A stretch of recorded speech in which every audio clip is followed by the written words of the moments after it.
Easton Area Public Library. Today we're in the Marx Room of Local History, and did you know this is where you can find the beautiful Easton flag?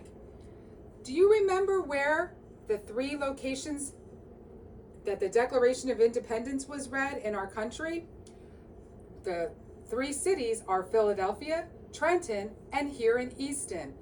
To celebrate this important occasion, the townspeople came together and created what we have here as the Easton flag. If you carefully look at the flag, you will notice something very unique about this flag. What do you notice? Do you see that the stars and the stripes are reversed? And if you carefully look at the stars are all different shapes and sizes, representing that so many people worked together to make this beautiful flag to celebrate our independence on that day back in July 8th, 1776. The flag was given to the library in mid-1800s for safekeeping, and we're proud to have kept the flag all that time here safe and sound.